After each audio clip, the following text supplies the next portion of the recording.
فأنا ناصح لإخواني بالصدع بالحق تبيض وجوههم. السكوت في مسألة الحزبية يضرها، فاصدع بما تؤمر وأعرض عن المشركين.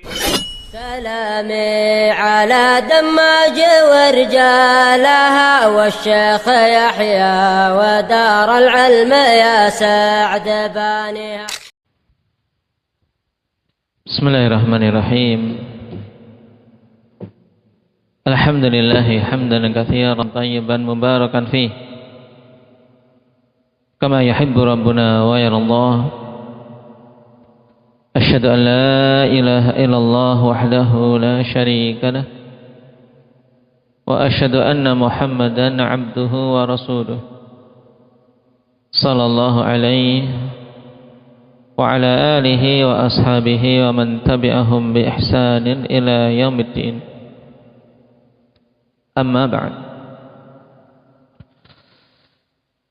Ikhwanil kiram rahimani wa rahimakumullah. Pertemuan kemarin kita telah masuk pada bab yang ke-7, bab ma jaa'a fir ruqa wat tamaim. Hubungan antara bab ini dengan bab sebelumnya kemarin telah kita singgung apa?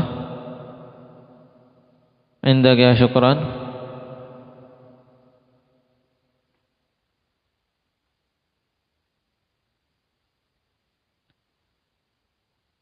Dilihat dari pembahasannya ada hubungan erat dengan bab sebelumnya. Nah, sehingga para ulama rahimahumullahu taala mengatakan hadzal bab mukammilun lil babil ladzi qablah. Jadi bab ini ibarat penyempurna untuk bab sebelumnya. Naam. Hanya saja pada bab sebelumnya Syekh secara tegas mengatakan minasyirki, termasuk dari kesyirikan memakai gelang, memakai kalung yang digantungkan untuk mengangkat bala atau tolak bala. Adapun pada bab ini Syekh tidak menyebutkan secara tegas bahwasanya itu termasuk syirik. Anda bisa perhatikan judul babnya apa? Bab ma jaa'a fir ruqa wat tamaim. Kenapa akhwan? Karena pada permasalahan ruqyah ini tidak bisa dipukul rata semua hukumnya masuk kategori syirik. Bahkan di sana ada ruqyah syar'iyyah, ruqyah yang syar'i yang dianjurkan. Dan pada bab tamimah di sana ada hal yang dikhilafkan, yaitu terkait tamimah yang berupa ayat-ayat Al-Quran. Oleh karena itulah Syekh Muhammad bin Abdul Wahhab rahimahullahu ta'ala dengan ketelitian beliau pada bab ini secara khusus mengatakan ma jaa'a fir ruqa wat tamaim untuk menyempurnakan pembahasan sebelumnya. Taib. Kemarin kita baca ta'liq dari Imam As-Sa'di rahimahullah. Nah, terkait masalah tamimah. Nah, nanti akan kita ketahui beberapa penukilan dari para salaf tentang tamimah. Yang hakikat tamimah itu secara mudah apa? Indaka ya Hamzah Cirebon.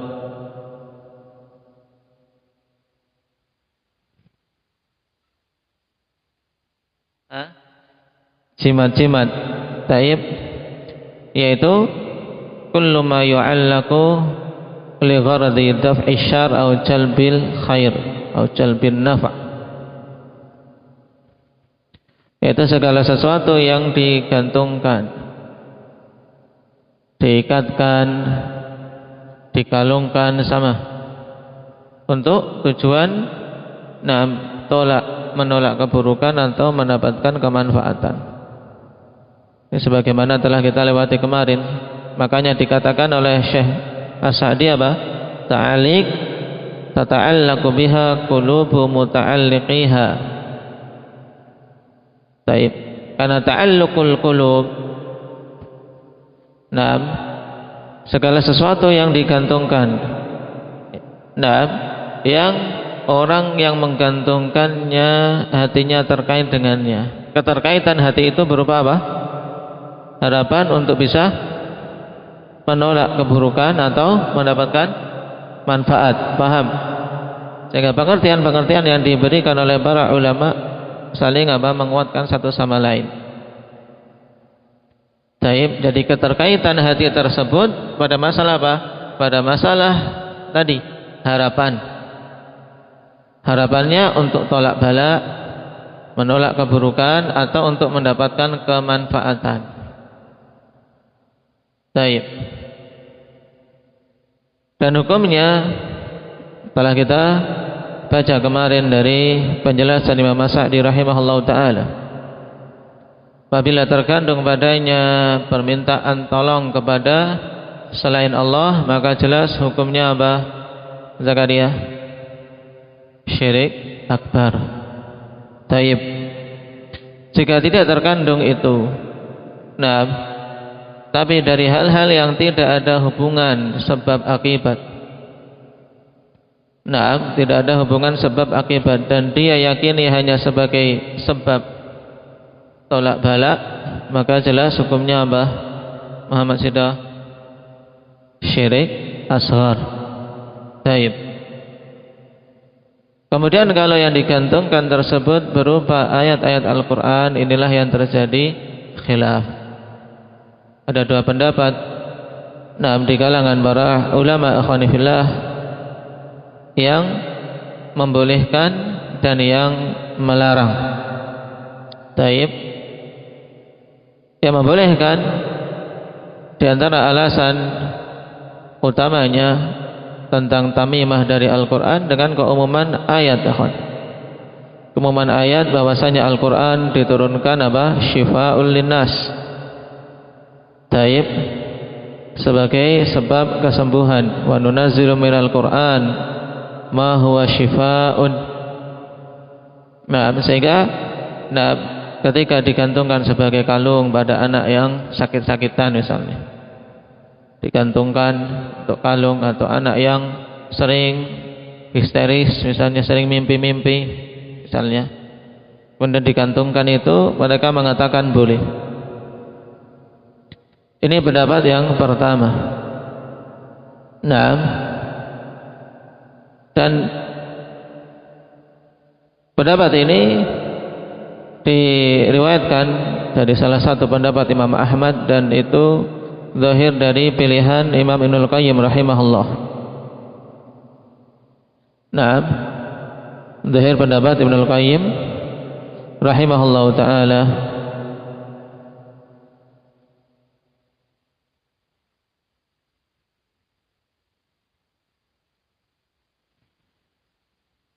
Dan Syekh Ibnu Utsaimin rahimahullah taala sendiri, ikhwan, pada fatwa beliau ada perbedaan. Terkadang mengatakan tawakuf sebagaimana pada syarah kitab Tauhid, dan terkadang mengatakan tidak boleh secara tegas dalam sebagian fatwa beliau, dan terkadang menyatakan boleh. Menunjukkan bahwasanya memang pembahasan ada khilaf yang mu'tabar, khilaf yang cukup kuat. Taib. Pendalil ayat 6, wa nunazzilu minal Qur'ani ma huwa syifa. Taib. Allah Subhanahu wa taala sebutkan itu di antara sebab syifa. Adapun wasilah bagaimana cara untuk mendapatkan kesembuhan tidak disebutkan. Maka ini menunjukkan bahwasanya cara untuk bisa sembuh menggunakan Al-Quran tersebut bebas, baik itu digantungkan atau yang lainnya. Nah, dan mereka membawa larangan pada tamimah yang padanya syirik. Ini. Adapun pendapat yang kedua menyatakan tetap haram. Taib, tidak masuk kategori syirik asghar, tidak jelas bukan masuk kategori syirik akbar, tapi mereka mengatakan muharram hukumnya. hukumnya haram, dan ini pendapat masyhur dari sahabat Ibnu Mas'ud radhiyallahu anhu, demikian pula Ibnu Abbas, diriwayatkan dari Hudzaifah dan Uqbah Ibnu Amir radhiyallahu anhum ajma'in. Dan juga ini salah satu riwayat dari Imam Ahmad rahimahullah. Adapun dari kalangan mutaakhirin yang menguatkan pendapat ini, Lajnah Daimah, demikian pula Syekh Ibnu Baz, Syekh Albani rahimahullahu taala, dan para masyayikh kita, Syekhuna Yahya dan yang lainnya hafizahumullahu taala, menyatakan haram secara mutlak. Tayyib, dalilnya apa akhwan? Yang pertama, keumuman larangan untuk menggantungkan tamimah. Tayyib, karena bagaimanapun juga itu masuk kategori tamimah. Kemudian yang kedua, dilarang dengan kaidah sadduz dzari'ah. Karena ketika dibolehkan untuk menggantungkan hal tersebut yang berupa ayat-ayat Al-Quran, ini bisa menjerumuskan seseorang untuk menggantungkan yang lain juga, menggantungkan yang lain juga yang selain dari Al-Quran. Kemudian yang ketiga, alasannya ta'liquha yusilu ila imtihaniha, menggantungkan tamimah yang padanya ayat-ayat Al-Quran bisa menjerumuskan untuk perbuatan menghinakan dengan masuk ke khala, bidukhulil khala, wa ghairi dzalik, dan yang lainnya. Taib, ini 3 alasan pokok ikhwan yang menjadi landasan pendapat kedua menyatakan tentang keharamannya, dan itu wallahu taala alam lebih kuat. Adapun pendalilan mereka dengan ayat bahwasanya Al-Quran itu syifa, akan tapi istishfa dengan Al-Quran tentunya dengan mengikuti metode Nabi Sallallahu Alaihi Wasallam, yaitu dengan ruqyah, bukan dengan ditulis, tapi dengan apa? Dengan dibacakan. Taib, tidak ditulis kemudian sekedar digantung, akan tapi apa? Dengan ruqyah, yaitu dengan bacaan. Dengan qiraah. Tidak didapati dalam satu hadis marfu' yang sahih, dan didapati satupun bahwasanya Nabi Sallallahu Alaihi Wasallam ketika mencontohkan istishfa dengan Al-Quran kemudian apa? Menyarankan agar digantungkan atau dikalungkan sesuatu ayat Al-Quran. Taib.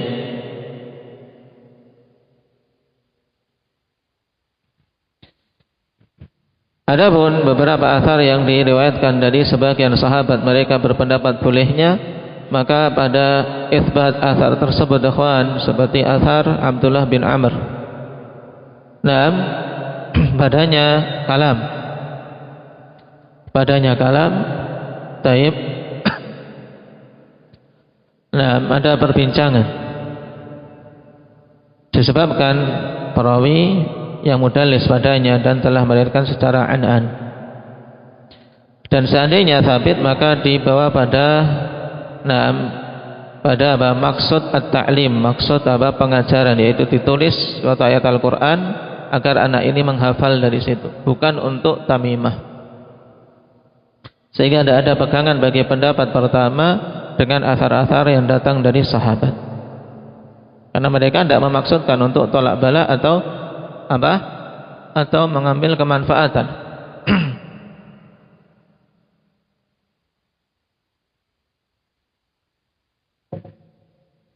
Akan tetapi mereka menginginkan untuk apa? Untuk ta'lim, dan boleh kalau ta'lim dituliskan ayat Al-Quran, anak ini suruh membaca dari ayat tersebut, digantungkankah atau yang lain. Cuman tentunya yang demikian kalau anak-anak khawatir menjadikan mereka apa?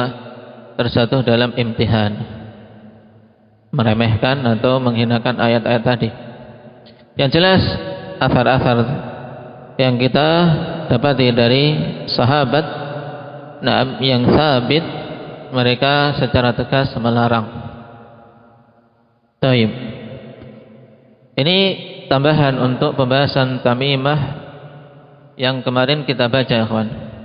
Jadi kesimpulannya tentang tamimah ada berapa hukum, Badri? 3. Yang pertama, syirik. Yang pertama syirik akbar. Nah, kemudian yang kedua syirik asghar, dan yang ketiga muharram. Taib, yang ketiga muharram, tidak sampai tingkatan syirik. Nah, dan tadi perinciannya diingat-ingat, insyaallah kita ketika nanti membahas adillah kita murajaah kembali. Nah,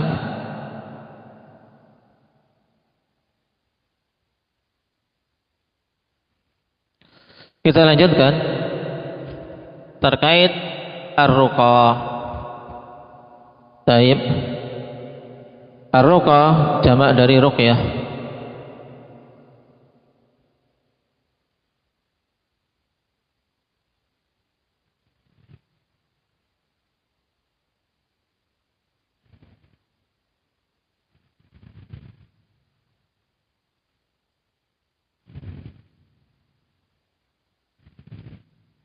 Yang telah disebutkan oleh Imam As-Sa'di rahimahullah taala di sini.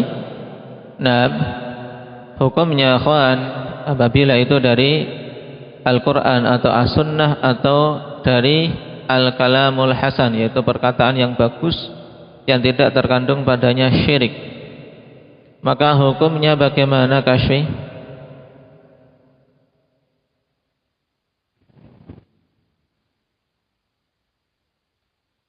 Kalau dilihat dari sisi orang yang meruqyah, yang membacakan, maka itu disunnahkan, dianjurkan. Kenapa? Karena itu merupakan bentuk ihsan. Nah, siapa saja yang mampu untuk memberikan kemanfaatan kepada saudaranya, maka lakukanlah. Kemudian,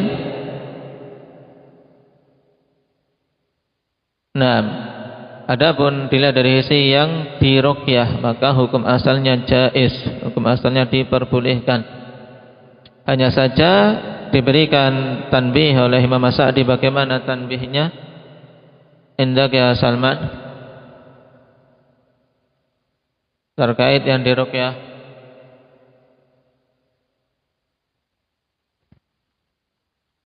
Taib, ahsanta. Untuk yang diruqyah itu tidak mengawali dengan memintanya. Taib, untuk tidak memintanya. Adapun ada orang yang mau meruqyahnya, maka itu khair. Taib. Dan kemarin juga ada faedah bagus dari Imam As-Sa'di. Seandainya toh seorang meminta untuk didoakan, maka hendaknya yang diperhatikan adalah apa? Bukan meminta doa demi kemaslahatan diri sendiri, akan tapi meminta didoakan demi apa? Kemaslahatan orang yang mendoakan tersebut, agar dia bisa berbuat ihsan. Nah, agar dia bisa beribadah kepada Allah Subhanahu wa taala dengan doa ini. Baik.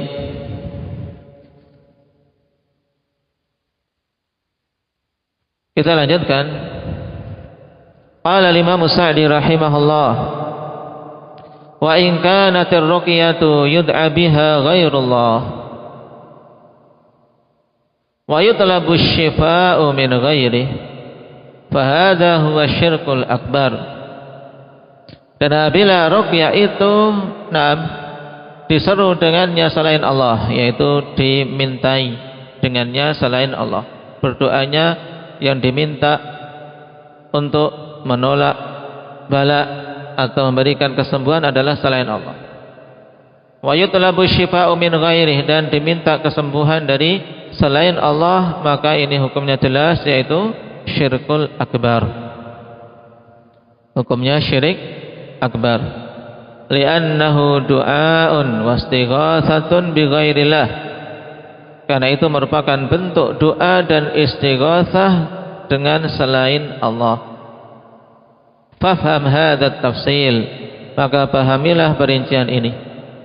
Nah, perincian ini hendaknya betul-betul dipahami sebelum kita masuk pada matan dalil-dalil yang disebutkan oleh Syekh Muhammad bin Abdul Wahhab rahimahullahu taala. Naam, wa iyyaka an tahkuma 'ala ar-ruqa bi hukmin wahid ma'a tafawutiha fi asbabiha wa ghayatiha. Dan hati-hati kamu dari menghukumi ruqyah-ruqyah dengan satu hukum saja, yaitu dihukumi semuanya tidak boleh atau dihukumi semuanya boleh. Nah, ini hati-hati menghukumi suatu perkara dengan hukum yang seperti ini. Nah, karena padanya perincian. Nah, maka tanbih dari Imam Sa'di, wa iyyaka an tahkuma 'ala ar-ruqa bi hukmin wahid. Hati-hati kamu dari menghukumi ruqyah-ruqyah dengan satu hukum saja, ma'tafawutiha fi asbabiha wa ghayatiha, bersamaan dengan berbeda-bedanya sebab dan tujuannya. Baik. Dan nanti pada tata cara ruqyah ikhwan akan kita dapati bahwasanya Nabi sallallahu alaihi wasallam terkait masalah ruqyah memberikan kelonggaran, la ba'sa birruqa, tidak mengapa untuk ruqyah dengan catatan tidak boleh ada padanya kesyirikan, tidak boleh ada padanya kesyirikan. Nah, di sini ada faedah penting dari perkataan Imam Al-Hafidz Ibnu Hajar pada catatan kaki nomor 2, untuk perhatikan. Qala Al-Hafidz Ibnu Hajar fil Fath, wa qad ajma'a al-ulama'u 'ala jawazi ar-ruqa 'inda ijtima'i thalathati syurut. Maka diingat-ingat kapan ruqyah itu diperbolehkan. Maka jawabannya, ketika terkumpul padanya 3 syarat ini, maka para ulama bersepakat ruqyah itu boleh. Nah, yang pertama, an yakuna bi kalamillahi ta'ala au bi asma'ihi wa sifatihi wa bil lisanil arabi. Nah, yaitu yang pertama, hendaknya ruqyah itu dari kalamullah, yaitu dari Al-Quran, atau dengan nama-nama dan sifat-sifatnya. Taib, dengan menyebut nama-nama dan sifat-sifatnya sebagaimana dicontohkan oleh Nabi sallallahu alaihi wasallam dalam As-Sunnah. Wa bil lisanil arabi, dan dengan bahasa Arab.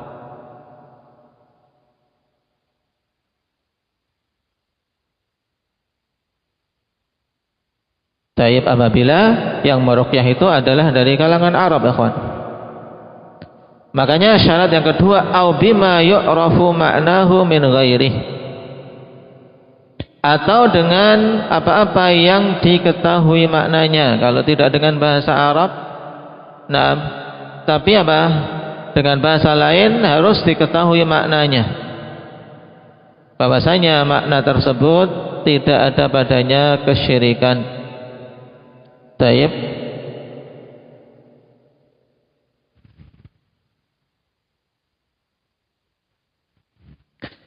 Kemudian yang ketiga, wa an ya'taqida anna ruqyata la tu'athiru bi dzatiha bal bi dzatillahi tabaraka wa ta'ala. Kemudian syarat yang ketiga, hendaknya berkeyakinan bahwasanya ruqyah itu sendiri tidak memberikan dampak dengan sendirinya, akan tapi memberikan dampak dengan apa? Dengan izin Allah Subhanahu wa ta'ala. Taib.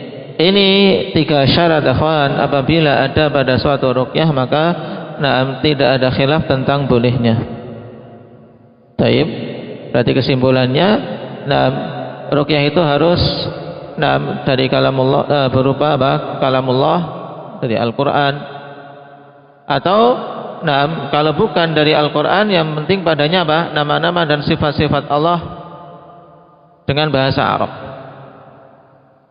Taib.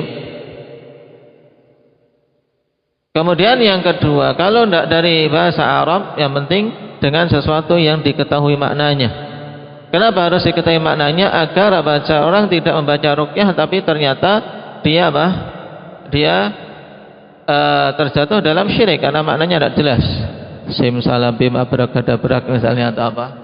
Nah, taib lafaz-lafaz yang tidak jelas, sekedar komat kamit saja, bacaan-bacaan tidak jelas. Ternyata di situ terkandung memanggil jin, meminta pertolongan kepada jin. Nah, ini syirik. Taib karena apa? Terkandung padanya permintaan kepada jin, permintaan kepada syaitan. Kemudian syarat yang ketiga, tidak boleh berkeyakinan bahwasanya ruqyah itu bisa memberikan dampak dengan sendirinya. Akan tapi ruqyah ya bisa memberikan efek, bisa memberikan dampak dengan apa? Dengan izin Allah Subhanahu wa taala. Ini diingat-ingat. Nah, Adam paham sudah? Nanti dilihat catatan temannya. Besok saya tanya harus bisa syarat ruqyah yang diperbolehkan. Nah,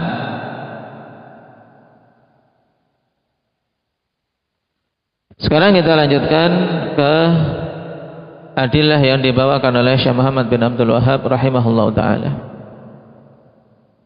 Qala fi sahih. Nah, dan ungkapan Syekh Muhammad bin Abdul Wahhab fi sahih ini terkandung padanya beberapa kemungkinan, akhwan. Terkadang beliau maksudkan Sahih Bukhari dan Sahih Muslim sekaligus. Terkadang beliau inginkan Sahih Bukhari saja, terkadang dimaksudkan Sahih Muslim saja. Nah, dan dalam hadis ini fi sahih mencakup apa? Sahih Bukhari maupun Muslim. Wa fi sahih an Abi Bashir Al-Ansari radhiyallahu anhu akhbarahu annahu kana ma'a Rasulillah sallallahu alaihi wasallam fi ba'di asfarihi fa arsala rasulan alla yabqayanna fi raqabati ba'irin qiladatun min watarin aw qiladatun illa quti'at. Dari Abi Bashir Al-Ansari radhiyallahu anhu. Naam, beliau mengkhabarkan bahwasanya dulu beliau bersama Rasulullah sallallahu alaihi wasallam. Naam.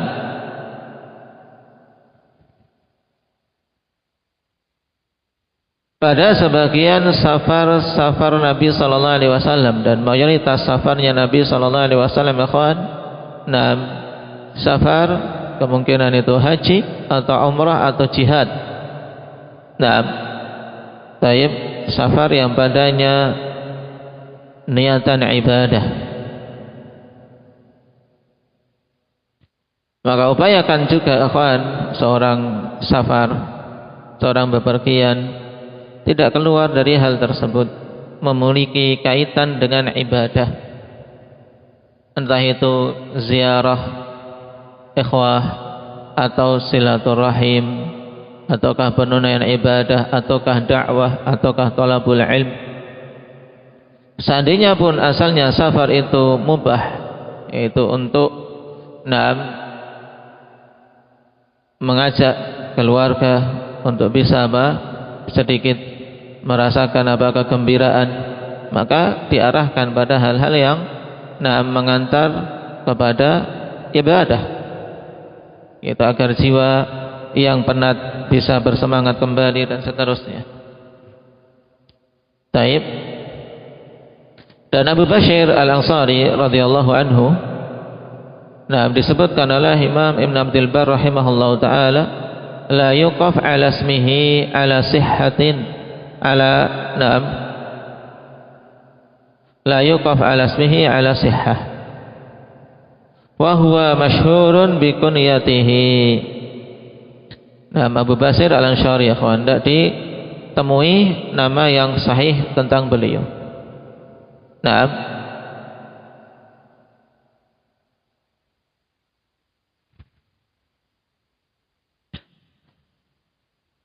Ini tentang Abu Bashir Al-Ansari radhiyallahu anhu.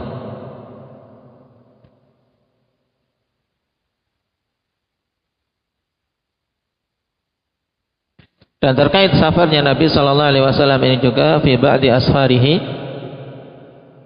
Al-Hafidz Ibnu Hajar rahimahullahu taala bersamaan dengan kuatnya beliau dalam upaya menelaah mencari ini safar yang mana, dalam Fathul Bari beliau mengatakan lam aqif ala ta'yiniha, aku tidak mendapati penentuan safar apa yang dimaksudkan oleh Abu Bashir Al-Ansari tersebut.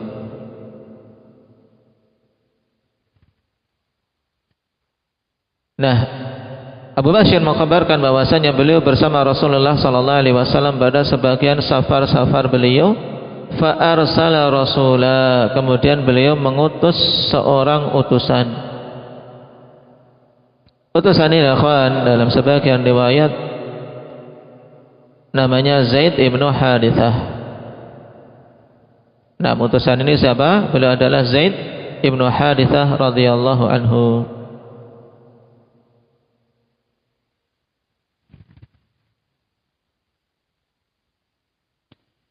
Apa yang diperintahkan oleh Nabi sallallahu alaihi wasallam untuk disampaikan oleh utusan tersebut?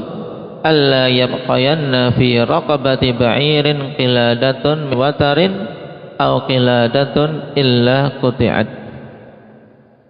Nah, untuk tidak menyisakan di leher-leher ba'ir. Apa ba'ir? Indahnya Rifki, di leher-leher unta, untuk tidak menyisakan di leher-leher unta itu satu kalung pun. Terjadi syak pada perawi, qiladatun min watar au qiladatun saja. Jadi au di sini lisyak, ada keraguan dari perawi apakah yang diperintahkan oleh Nabi secara khusus qiladatun min watarin, ya, yaitu kalung dari watar. Watar itu akhwan yaitu apa? Tali busur. Tahu? Busur itu kan harus ada tali untuk bisa apa? Melemparkan anak panah. Nah, tali busur ini namanya apa? Watar. Taib. Tali busur namanya apa tadi? Indah Kumar. Namanya watar. Taib. Atau kalung-kalung secara umum dari bahan apapun yang dikalungkan di leher-leher unta. Semuanya diperintahkan untuk dipotong. Nah, hadis ini sangat jelas akhwan, Nabi sallallahu alaihi wasallam memerintahkan untuk tidak menyisakan di leher-leher unta satu kalung pun kecuali dipotong. Nah, kecuali dipotong, diputus. Taib.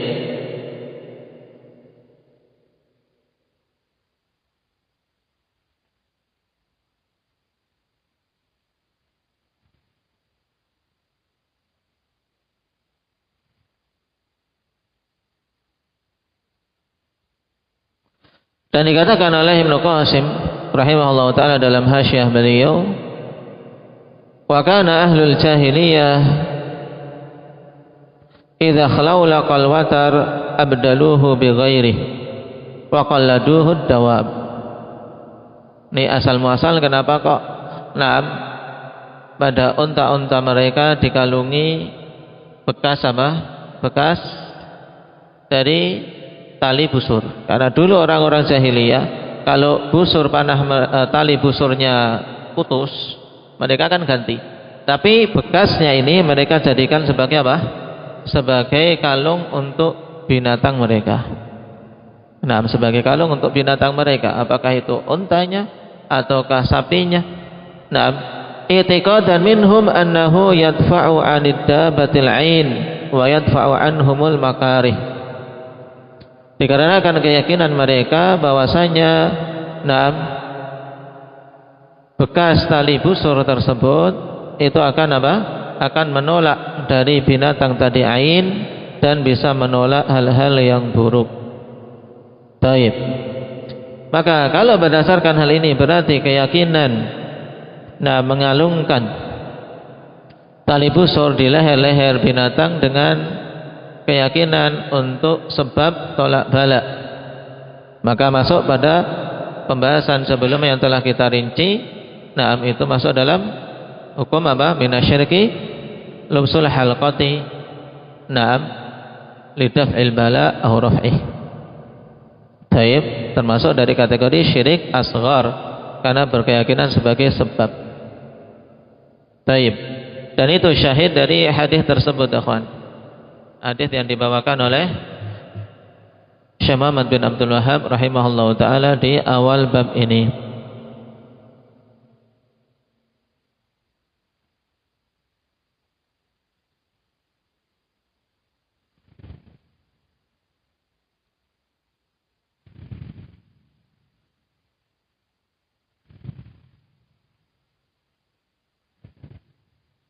Dan disebutkannya ba'ir bukan berarti kemudian ini hanya khusus pada unta-unta saja, kawan. Taib, tapi disebutkannya ba'ir karena memang itulah yang banyak pada saat itu. Hanya sebagai tamtsil, penyebutan yang banyak pada saat itu. Nah, bukan sebagai takhsis. Berarti kalau dikalungkan pada kambing atau dikalungkan pada sapi boleh, tidak. Akan tapi penyebutan ba'ir sebagaimana ditegaskan oleh Syekh Ibnu Utsaimin rahimahullahu taala, fa hadzal qaid binaan 'alal waqi' indahum fayakunu kat tamtsil. Jadi qaid tersebut lit tamtsil bukan lit takhsis. Kalau seorang ingin meringkas. Jadi kalau dikatakan ba'ir, raqabati ba'ir, apakah ini khusus yang diperintahkan hanya untuk memotong kalung-kalung pada leher unta? Kita jawab apa? Tidak. Kenapa? Karena dzikru ba'irin huna lit tamtsil la lit takhsis. Penyebutan ba'ir di sini untuk menyebutkan contoh. Karena itulah yang paling banyak pada saat itu. Nah, bukan untuk pengkhususan.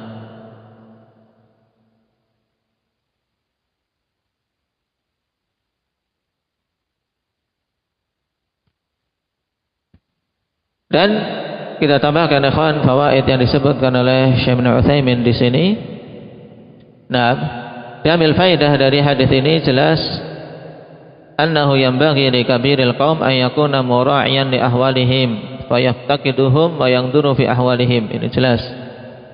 Nah, sepantasnya bagi pemimpin satu kaum untuk memperhatikan kondisi kaumnya. Nah, dan memperhatikan mereka, kalau terjatuh dalam kekeliruan segera diupayakan untuk diluruskan. Taib. Yang kedua, annahu yajibu alaihi ri'ayatuhum bima taqtadihi syari'ah. Fa idza fa'alu muharraman mana'ahum minhu wa in tahawanu fi wajibin hathahum alaihi. Faedah kedua, wajib bagi pemimpin untuk memelihara apa-apa yang dipimpinnya sesuai dengan tuntunan syariat. Apabila yang dipimpin melakukan keharaman, dicegah. Apabila mereka meremehkan hal-hal yang wajib, maka didorong. Dan termasuk para pemimpin adalah para pemimpin keluarga untuk menunaikan hal ini. Mereka berupaya untuk menegakkan syariat Allah Subhanahu wa taala di rumah-rumahnya. Kemudian yang ketiga jelas terkait pembahasan kita, yaitu la yajuzu an tu'allaqa fi a'naqil ibli asya' tuj'alu sababan fi jalbi manfaatin aw daf'i madarrah. Tidak boleh untuk digantungkan di leher-leher unta sesuatu yang dijadikan sebab untuk mendapatkan kemanfaatan atau menolak madarrah. Kenapa? Karena itu bukan sebab secara syar'i atau qadari. Taib. Dan gelang-gelang ini baik itu dilingkarkan di leher atau di kaki, sama hukumnya. Taib. Kemudian faedah yang keempat, annahu yajibu ala man yastati'u taghyiral munkar bil yad an yughayyirahu bi yadihi. bahwasanya wajib siapa saja yang mampu mengingkari dengan tangan untuk mengingkari dengan tangannya. Nah, ini terkait hadis yang pertama. Kita cukupi ini dulu. Naktafi bihadza walhamdulillahi rabbil alamin. Subhanakallahumma wa bihamdika asyhadu an la ilaha illa anta